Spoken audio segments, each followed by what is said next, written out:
to have more joy in your life?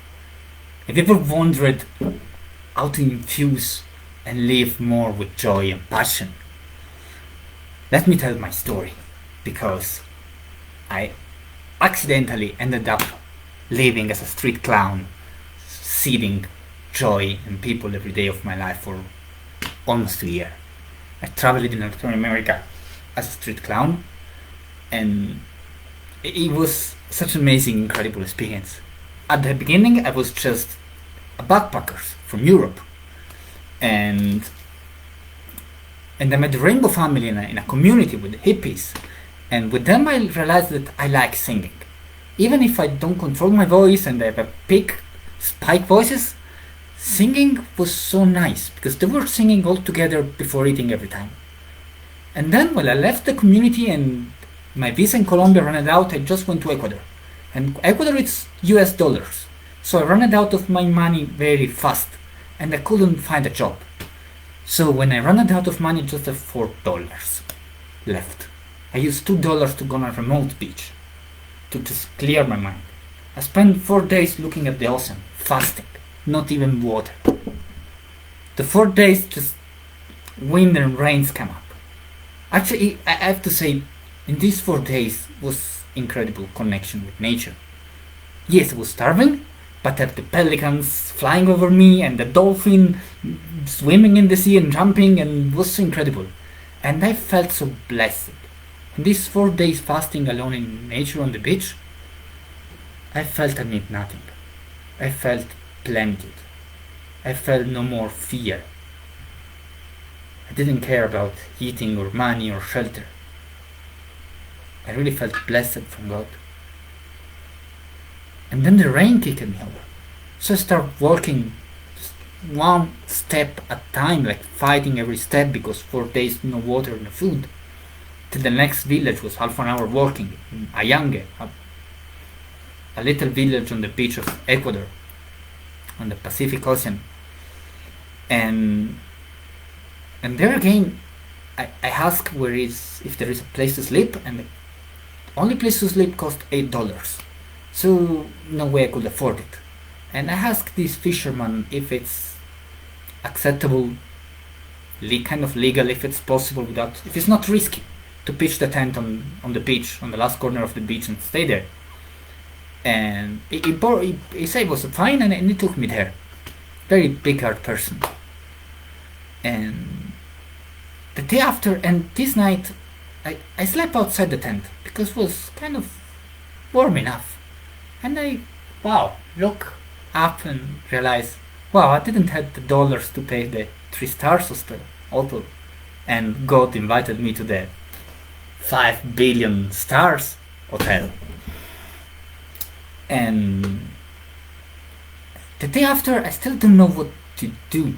I'm super motivated to don't ask for help, to find a way out on my own with my own forces and intelligence and heart, but I still have no idea what to do, how to generate an income. I don't want to go around and beg food. That's not me begging. So I just spent another day sitting on the beach and looking at the ocean waves, till I realized that what I like most is singing. Let's go singing and see what happens.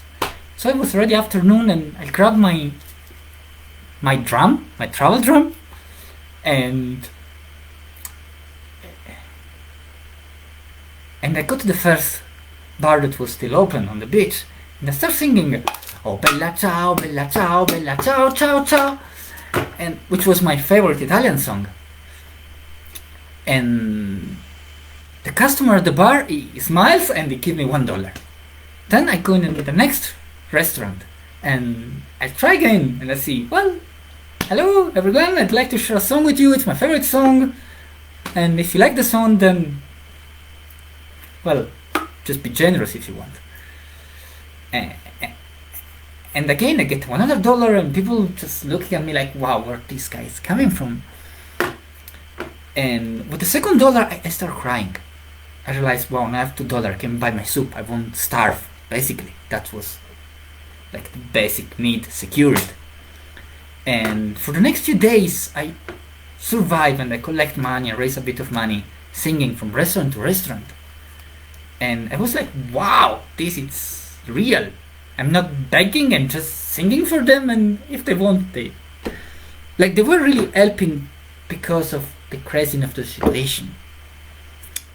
Till I have this epiphany where 10 in the morning I try to get breakfast, and I went to the terrace of the restaurant on the beach, and I start singing, oh bella ciao, bella ciao, bella ciao.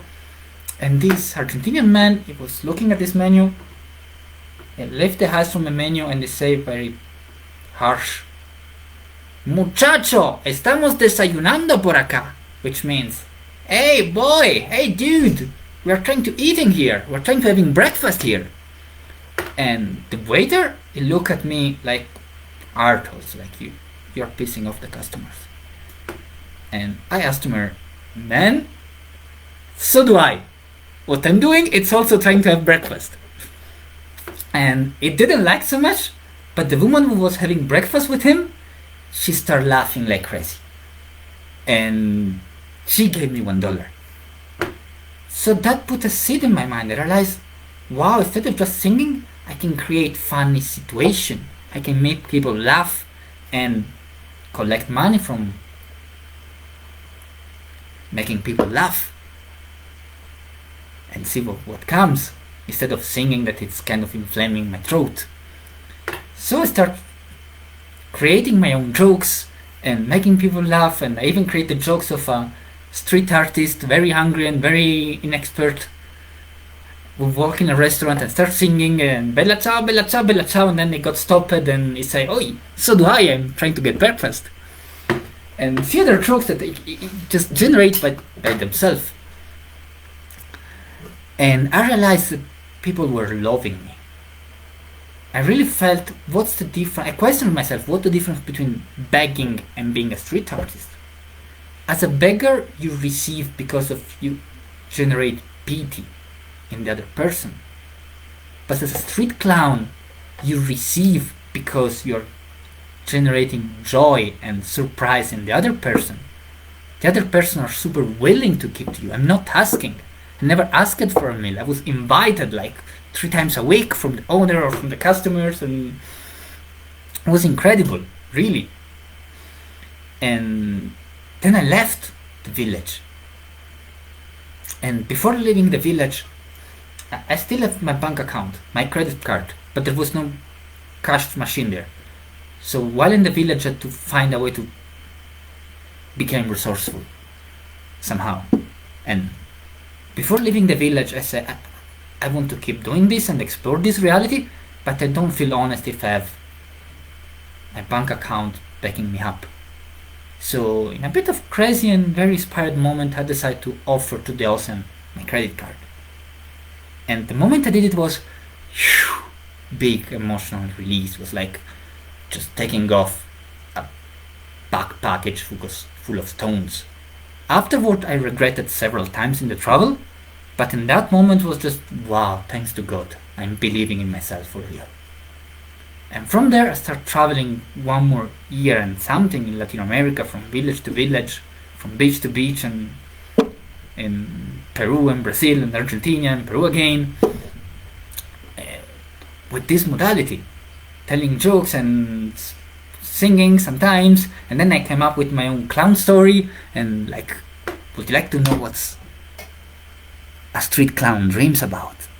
That was my show, my personal show that came out after some months. Till I went to the Peruvian jungle. And entering in the jungle, I prayed, Madre Selva, the mother jungle, please, I would like to be a responsible adult. Teach me. And when you ask something to God or to Mother Nature, well, the jungle, it's a very hard mother. So I got it the hard way. I got a very serious jungle disease, leishmaniasis. It's the most dangerous disease after malaria. And I had to stop traveling. I couldn't work anymore. And I basically had to stop, get a room close to the hospital, get every day to the hospital to get a kind of elephant injection. It was just a huge injection. It was knocking me down for 4 hours and attacking my liver and joints. and it was almost a month going every day to the hospital to get rid of leishmaniasis and other parasite that attacked me in the jungle. Crazy, just crazy. I was waking up crying sometimes in the night. And I passed this process, I started to get better, and while I was curing and then looking for another way to live my life, because it was clear that my body didn't want to travel anymore, and I needed stability, I need regular and healthy food every day. I couldn't just get whatever the street was offering, like not the street in the sense of getting from the street, but whatever cheap meal or I could figure out. Because a street clown was, every time you want something, when you don't have money, you have to generate a story, a comedy, to create the magic and manifest it. You can't just go and buy it. If you want to cut your hair, well, when I wanted to cut my hair, I just enter telling jokes in the barber shop, till the barber shop just goes and just mad laughing. Hey brother, what I can help you. Like, man, can you cut me, just shortcut everything? Or in another barber shop, it's say, like, how much it costs? It's 10 reales, was in Brazil. Man, I'm a street clown, I don't care if it's just came out extremely ugly, can it be 5? And got 50% discount. So it wasn't possible anymore to just live cheap. I really needed stable and nourishing food, high quality. So and I couldn't travel anymore. So I questioned myself how I can start living a more regular life and do something different without losing the spark of bringing people, just of emanating joy. How can I keep being in this state of healthy child, spreading joy and doing everything I possibly need to do to survive, and just to work and do regular things. Because it's when you travel, like when you have this kind of exciting and high speed life traveling, because as a street clown you just stay a few days in a place and then you move. It seems boring and a cage to just decide, okay, I can't get out of here. I'm in Sacred Valley, Peru, and there is no way out. Even if it's a beautiful place, it's hard to just stop traveling. It's like a big wheel spinning that has to slow down. So I start questioning how I can still live with joy, even if I'm not a clown officially, even if I'm not working as a street clown anymore and not telling jokes. So I kind of back engineering which tools I was using to, what was behind all that, what was the essence that I learned as a street clown. So after all the fun of telling this incredible travel life story, allow me to invite you to present my new Wake Up Your Inner Clown online course. That is the condensation of this 2-year learning to live in joy, spreading joy, and being in contact with the inner child. I'll compress this 1.5 years of very intense life experience in just few lessons to help other people also to tap in their inner clown and find way to play with it in a way that is not so eccentric if you're not officially a clown or an extraterrestrial. Because we need to be accepted. It's like how I can still be fully on and live in joy without clashing with other people. So now I really do call you to action. Don't lose the possibility to have more joy and more contact with the healthy child of yourself. And write me an email on marconoto2009@gmail.com or visit my Facebook page Tantra and Clowning, or my Facebook profile Marco Aire Libre,